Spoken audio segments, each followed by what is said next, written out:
आखिरकार मुस्लिम personal law board और मुस्लिम संगठनों की ओर से चलाए गए देशव्यापी अभियान का असर अब देश की राजनीति पे दिखाई देने लगा है।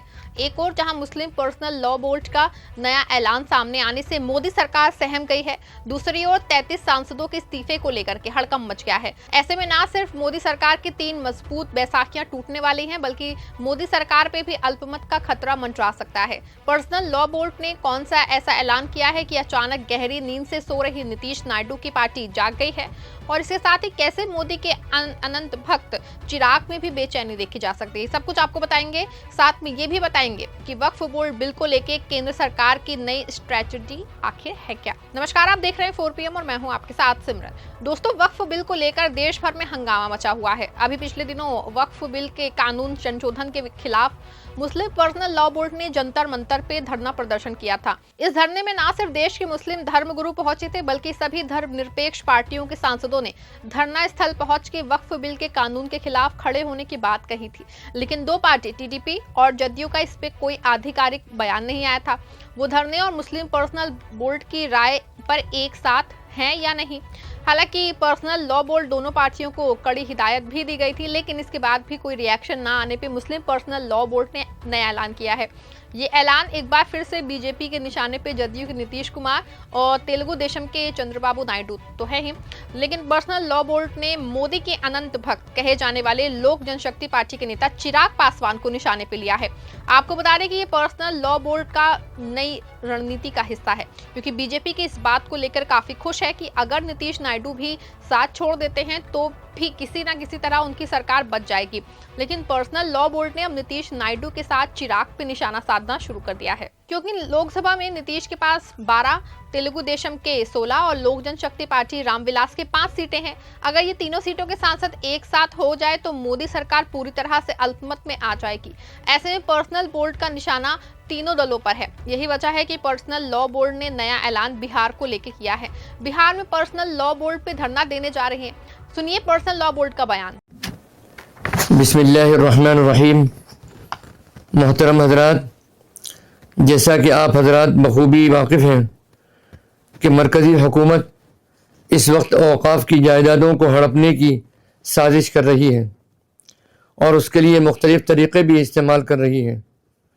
वक्फ़ तरमीमी बिल 2024 इसी मकसद से तैयार किया गया है। ये बिल अगर पार्लियामेंट से मंजूर कर लिया गया तो औक़ाफ़ को हासिल तमाम कानूनी तहफ़्फ़ुज़ात हमेशा के लिए ख़त्म हो जाएंगे। नतीजतन वक्फ़ अमलाक को हड़पने और कब्ज़ा करने का जो रास्ता है वह हुकूमत के लिए आसान हो जाएगा। अफसोस की बात यह है कि इस सिलसिले में बीजेपी को अपनी हरीफ पार्टियों बशमूल जनता दल यूनाइटेड की हिमायत भी हासिल है और चंद्रबाबू नायडू की पार्टी की भी हिमायत हासिल है। All India Muslim personal law board अव्वल रोज़ से औक़ाफ़ के तहफ़्फ़ुज़ के लिए सरगर्म अमल रहा है और आइंदा भी इंशाअल्लाह कोशा रहेगा। इसी सिलसिले में 17 मार्च 2025 को बोर्ड ने मुल्क की तमाम मिली व दीनी जमातों और तंजीमों, इदारों और दानिश्वरों और समाजी कारकुनों और सियासी लीडरान के साथ जंतर मंतर दिल्ली पर एक कामयाब मुजाहिरा किया। ये मुजाहिरा एक तारीख़ी मुजाहिरा था। इस धरने में हिज़्ब इख्तिलाफ़ की बहुत सी जमातों ने शिरकत की और हमारे मौक़िफ़ की तायीद की। इस धरने ने यकीनन हुकूमत की बेचैनी में इजाफ़ा कर दिया है, लेकिन इस वक्त ज़रूरत है कि मरकज़ी हुकूमत में शामिल हलीफ जमातों को भी झंझोड़ा जाए और उनको उनकी ज़िम्मेदारी याद दिलाई जाए कि अगर उन्होंने मुसलमानों के साथ ख़यानत की तो मुसलमान उनको कभी माफ़ नहीं करेगा। इस सिलसिले की पहली कड़ी के तौर पर 26 मार्च 2025 बरोज़ बुध सुबह 10 बजे दोपहर 2 बजे तक पटना के धरना स्थल थाना रोड गर्दनी बाग के मकाम पर धरना देने का फ़ैसला किया गया है।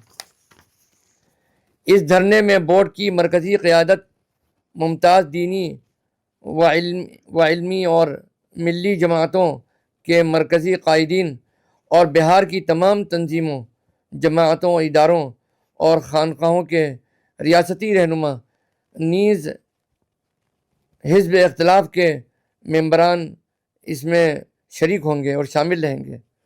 All India Muslim personal law board Bihar के तमाम गयूर मुसलमानों से अपील करता है कि वो वक्फ अमलाक, मसाजिद, ईदगाहें, मदारिस, खानकाहें और कब्रस्तान को बचाने के लिए कसीर तादाद में इस धरने में शरीक हों और उसको तारीख साज और कामयाब बनाएं। अस्सलामु अलैकुम वरहमतुल्लाहि वबरकातुहू। सुना आपने, वीडियो में साफ तौर पे कहा जा रहा है कि बिहार में महाधरने की जरूरत है।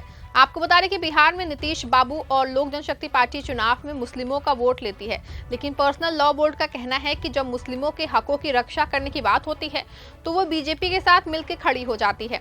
ऐसा चलने वाला नहीं है। आपको बता दें कि बिहार में जल्द ही विधानसभा चुनाव होने वाला है और ऐसे समय में पर्सनल लॉ बोर्ड का धरना कहीं ना कहीं नीतीश कुमार और चिराग पासवान के लिए बहुत बड़ा खतरा बन सकता है। ऐसे में दोनों दलों भारी बवाल मचा है। दोनों पार्टियां वक्फ बिल को लेकर के नई रणनीति बनाने में जुट गई हैं। ऐसे में किसी भी समय बड़ा फैसला नीतीश और चिराग का सामने आ सकता है। दूसरी ओर ये भी खबर है कि पर्सनल लॉ बोर्ड बिहार में महाधरने के बाद आंध्र प्रदेश का रुख करेगा। यहाँ भी चंद्रबाबू नायडू के विरोध में धरना दिया जाएगा।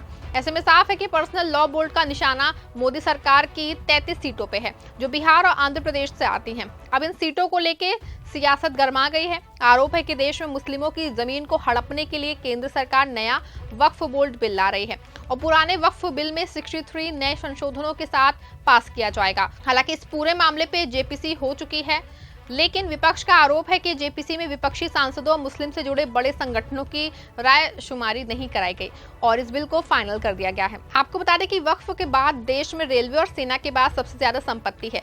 दावा है कि वक्फ के पास 9.4 लाख एकड़ जमीन है और 1.2 लाख करोड़ की संपत्ति है। मुस्लिम संगठनों का दावा है कि इसी संपत्ति पे मोदी सरकार की टेढ़ी नजर है और सरकार इस संपत्ति को हड़पने के चक्कर में है। दूसरी ओर बात की जाए तो अभी 2 दिन पहले बिहार में नीतीश कुमार की इफ्तार पार्टी हुई थी। इसमें मुस्लिम संगठन इमारते शरिया और खुद पर्सनल लॉ बोर्ड ने प्रेस नोट जारी करके मुस्लिम समुदाय से अपील की थी कि नीतीश और नायडू की किसी भी इफ्तार ईद की जो पार्टी है उसमें शामिल ना हो, क्योंकि अगर नीतीश नायडू अगर मुस्लिमों के साथ वक्फ बिल में नहीं खड़े हो सकते हैं तो उनको मुस्लिमों को रिझाने के लिए झूठी बातें करने की जरूरत नहीं है। हालांकि इसके बाद भी नीतीश कुमार की इफ्तार पार्टी हुई, लेकिन मुस्लिम संगठन ये मैसेज देने में कामयाब रहे कि पार्टी को लेकर मुस्लिम वोटर्स में रोष है। अब इसी मामले को एक बार फिर से और धार देने के लिए बिहार में मुस्लिम पर्सनल लॉ बोर्ड महाधरना करने जा रहा है।